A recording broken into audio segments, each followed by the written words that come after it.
So typically compressors are usually associated with cleaner tones, say funk styles of music, country as well, and things like that. But they're also quite handy for metal styles of music.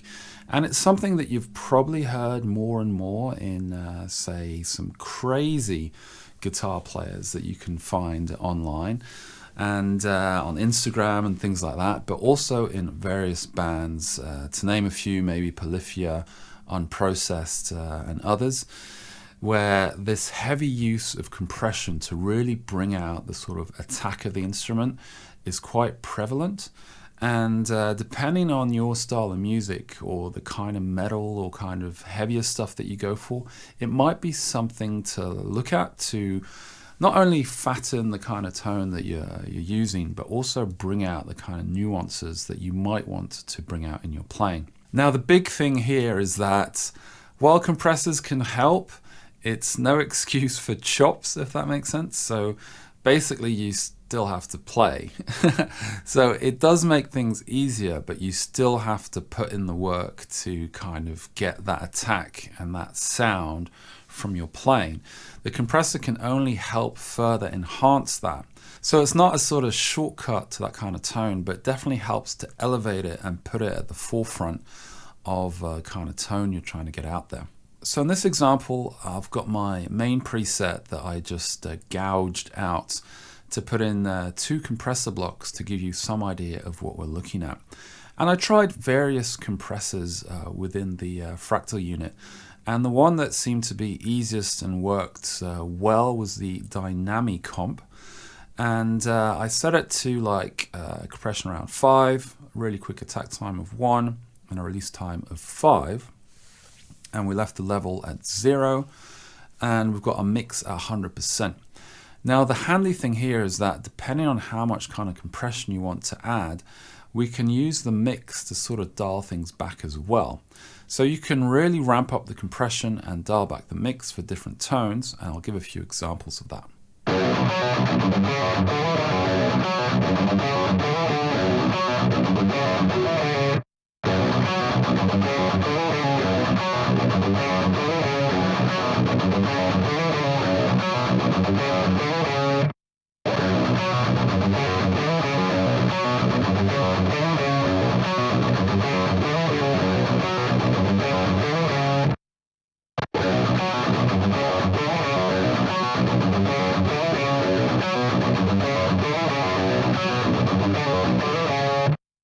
Now for me at least, while the really heavy compression and even pulling back the mix has a thing to it, I found the sweet spot for me at least was having the compression pull back around 5.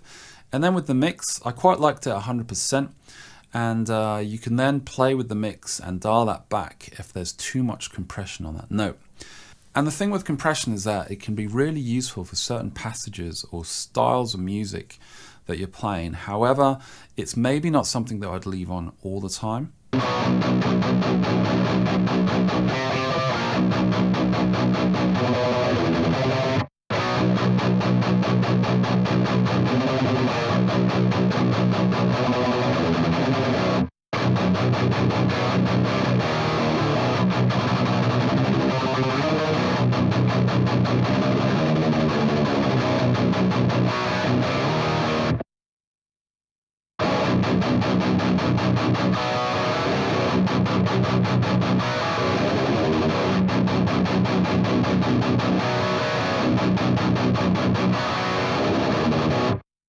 Now the thing with the compressor is that it also kind of brings everything up as well. So in this example, I find that, you know, with this compressor on at those settings, it also brings up the bass by quite a bit. So it means that you're hitting the front end of your amp with more bass. And one way around that is to use a filter block to more aggressively cut the lows. Now I use a filter block as a boost in my main preset, and I have a bit of low cut and some high cut in there as well. And with the compressor on, I'm still hitting a lot of bass into the front end of the amp. So by moving the low cut even higher, say to 120, and having the compressor on, I can get a similar kind of level of that bass and still get the clarity as well as the advantages of using a compressor for certain parts of my playing.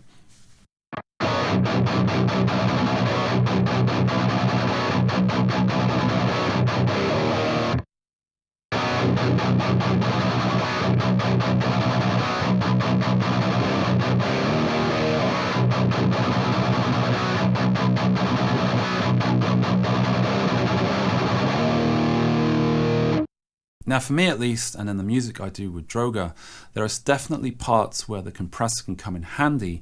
However, I'd probably have it off for most of the riffs that we do, and then only have it really on for the sort of hammer-on, pull-off kind of parts, the really kind of stringy kind of things that we do. And then for general riffs, I'd probably have it off.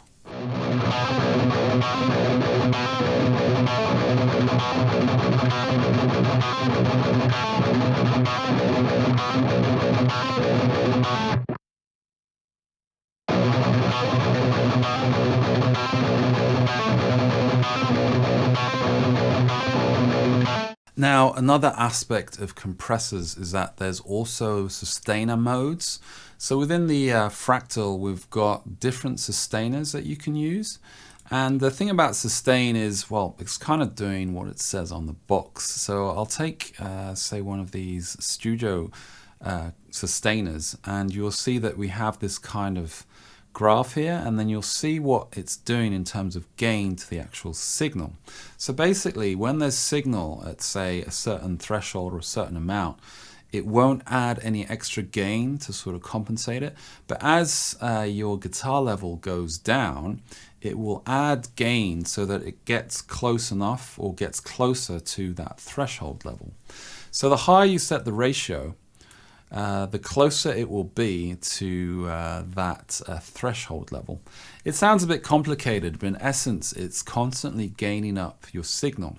So this can be quite useful for, say, leads, when you want some extra bit of sustain on certain notes. But it can also be cool to add this kind of, more kind of natural sound to the actual amp and the sustaining that you might get. And especially in situations where you're not using cabs on stage and you're using in-ears, to have this kind of like natural kind of guitar and amp feedback and sustain that you would get should you be using cabs on stage.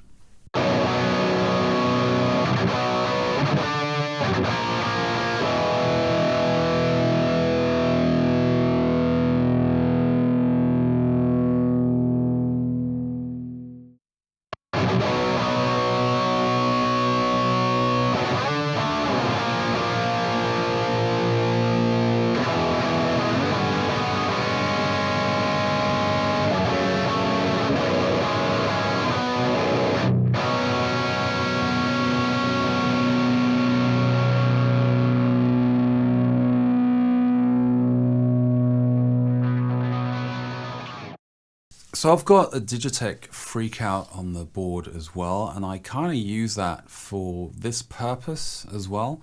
And the freQout gives a lot more, let's say, harmonics, and it can go a bit crazy in terms of sustain and feedbacking, because that's how the pedal was kind of put together. And I sometimes turn that on certain parts just to give that kind of filled out vibe that the guitar is really resonating, because we don't have cabs on stage and we're using in-ears. So bringing back that kind of interaction can sometimes be a cool idea or a cool addition to your tones when you want that kind of side of things at a live gig. And the thing, of course, with the sustainer as well is that it can be used quite nicely with lead lines if you want more sustain. It kind of says that on the name on the tin. And I would just suggest to kind of experiment and see if this is something for you or something that can be useful for your setup. Any of the sustainers that are in there will do the job. I like, say, the optical sustainer and then also the studio sustainers here. And the optical sustainer is perhaps the kind of easiest one to get to grips with, because essentially you put in the amount of sustain that you want, i.e. how much gain or how quick it's going to be adding it to your guitar signal as your levels go down. And then you have auto attack and release, and you also have auto makeup, so it makes things really easy. So I hope that was useful. I thought I'd throw that out there as sort of like food for thought, and maybe something to try out to get a different kind of response from the tone that you might be after, as compressors aren't necessarily the first thing you think of when you look at heavier styles of music. In any case, thanks for watching, and I hope to see you in the next video. Take care.